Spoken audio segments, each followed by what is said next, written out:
ইতালিতে আসতে কি কি ডকুমেন্ট লাগে, ইতালিতে আসতে পাসপোর্টের কি কি সমস্যা হলে আপনি আসতে পারবেন না, আর আপনার কতটুকু শিক্ষাগত যোগ্যতা লাগে, মেডিকেল লাগে কিনা, আপনাদের অনেক প্রশ্ন। এই ভিডিওতে আপনাদের সব প্রশ্নের উত্তর দিয়ে দেবো। এক, আপনার পাসপোর্টে যদি এক নামে পাসপোর্ট থাকে তাহলে আপনি ইতালি বা ইউরোপের কোনো ভিসার জন্য অ্যাপ্লাই করতে পারবেন না। ধরুন ফর এক্সাম্পল রহিম, আগে পিছে মোহাম্মদ আহমদ কিছু নেই, এক নামে ভিসা আছে অনেক, যেমন রাসেল, শুধু রাসেল নামে রাসেল রাসেল, তাহলে হবে না। আর যদি থাকে মোহাম্মদ রহিম মিয়া, মোহাম্মদ রাসেল মিয়া, তাহলে অবশ্যই হবে। এখন ইউরোপে আসতে মিডল ইস্ট কান্ট্রির মতো একবারে কাপড় চোপড় খুলে উলঙ্গ করে আপনার মেডিকেল করায় না। আপনার বাংলাদেশ থেকেও মেডিকেল করাতে হবে না, আর এই দেশে আসার পর আপনাদের কোনো মেডিকেল করায় না। আর তৃতীয়ত শিক্ষাগত যোগ্যতা, এটা ডাজেন্ট ম্যাটার, এটা ম্যাটার করে না। আপনাকে তারা সার্টিফিকেট চাবে না, তারা কাজে বিশ্বাসী। আপনি এইখানে ইতালিতে অনেকে নিজের নামটা মতো লিখতে পারে না, অথচ সে কিন্তু ইতালিতে আসছে, এমনকি বৈধভাবে স্পন্সার বিষয়ে আসছে, অবৈধভাবে তো আসছে অনেকেই। তা কিন্তু তারা ভালো ভালো পোস্টে কাজ করে। কিন্তু শিক্ষার একটা মর্যাদা আছে, আপনি যদি শিক্ষিত থাকেন তাহলে সেক্ষেত্রে আপনার জন্য সব কিছু সেটেল করা অনেক সহজ হয়ে যায়, মানে ডকুমেন্ট মানে আপনার চলাফেরা সহজ হয়ে যায়। শিক্ষিত থাকলে লিখতে পারলে পড়তে পারলে ইংলিশ অবশ্যই সহজ হয়ে যায়। কিন্তু আপনার ইতালিতে সবচেয়ে বেশি প্রায়োরিটি দেয় ইতালিয়ান ভাষা। আপনি ভাষায় যত দক্ষ আপনার লেভেল তত উপরে। আর দ্বিতীয়ত, আপনি যদি মনে করেন না আমার পাসপোর্টে, জন্ম সনদে, ভোটার আইডি কার্ডে উল্টাপাল্টা নাম আছে, তাহলে আমি আপনাদেরকে রিকোয়েস্ট করে বলবো আপনারা ওইটা বাংলাদেশ থেকে সংশোধন করে আসেন, যত টাকায় লাগুক।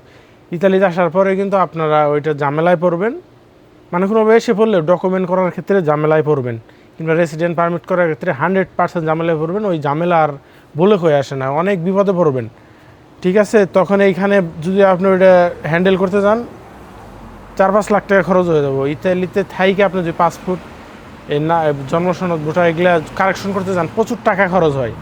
এই যে আপনাদের যদি ভোটার আইডি কার্ড, জন্ম সনদে মা বাবার নাম, আপনার নাম, অনেক কিছু যদি ভুল থাকে, এগুলো দয়া করে সংশোধন করে আপনারা দরকার হয় নতুন করে পাসপোর্ট বানিয়ে আপনারা ইউরোপের জন্য কান দিবেন বা মাথা দিবেন।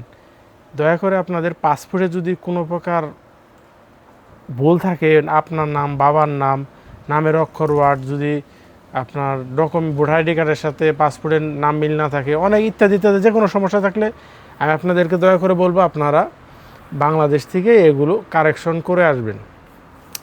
আর চতুর্থত, ইউরোপে আসলে আপনি অবৈধভাবে আসলে যেন আপনাকে পুলিশে ধরে দিবে তা না।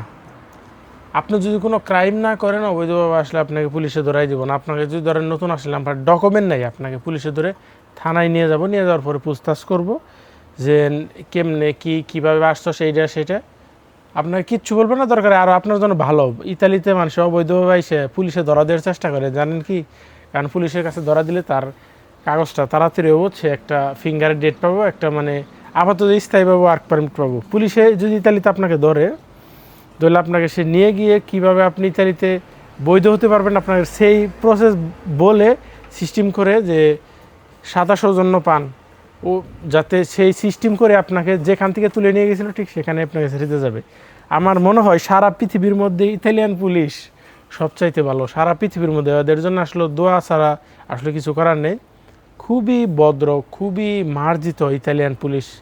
আসলে আরব দেশের পুলিশের মতো ওই রকম না। আর এই দেশে আপনার নো টেনশন, আপনি অবৈধভাবে আসলে আপনাকে পুলিশে ধরে জেলখানায় রাখবে না বা দেশে পাঠিয়ে দিবে না। কারণ ইতালিতে কিন্তু হাজার হাজার লোক অবৈধভাবে এসে, বাংলাদেশেই বলেন, অবৈধভাবে এসে তারপরে কিন্তু তারা বৈধ হয়ে দেশে যায়, নিজের স্বপ্ন পূরণ করে, কি তাই যায় না? আর মিডল ইস্ট কান্ট্রিতে হাজার হাজার বাঙালি অন্য দেশে বৈধভাবে গিয়ে পরিস্থিতির শিকার হয়ে, অবৈধ হয়ে গিয়ে জেল খেটে তারা বাংলাদেশে ফিরে যায়। এটাই হলো ইউরোপ আর মিডল ইস্টের মধ্যে পার্থক্য। ইউরোপ কান্ট্রিতে আপনি ঢুকবেন অবৈধভাবে, আপনি সরকারে আপনাকে বৈধ হওয়ার সুযোগ দিবে, বৈধ হওয়ার স্কোপ আছে। আপনি বৈধ হয়ে আপনার স্বপ্নটা পূরণ করে আপনি বাংলাদেশে পৌঁছাতে পারবেন। আর মিডল ইস্ট কান্ট্রির থেকে আপনি বৈধভাবে আসবেন, আপনি পরিস্থিতির শিকার হয়ে আপনি অবৈধ হয়ে যাবেন, তারপর আপনার পুলিশে ধরা দিয়ে অনেক প্যাচগুছ করে আপনি, তারপরে আপনাকে একবারে খুরুজ লাগিয়ে দিয়ে যাতে আপনি 5 বছর ওই দেশে না যেতে পারেন, তারপরে আপনাকে দেশে পাঠিয়ে দেবে। এই জন্য আপনারা যাদের এই ভিডিওতে যেগুলো বললাম এই জিনিসগুলো আপনারা খেয়াল করবেন। প্রথমত মেডিকেল লাগে না, শিক্ষাগত যোগ্যতা এত লাগে না। আর পাসপোর্টের যদি ভুল থাকে সংশোধন, তাহলে অবশ্যই করে আসবেন বাংলাদেশ থেকে, অবশ্যই সংশোধন করে তারপরে ইউরোপের জন্য মাথা দিবেন দয়া করে। আশা করি বুঝতে পারছেন আপনারা। ধন্যবাদ সবাইকে, ভালো থাকবেন।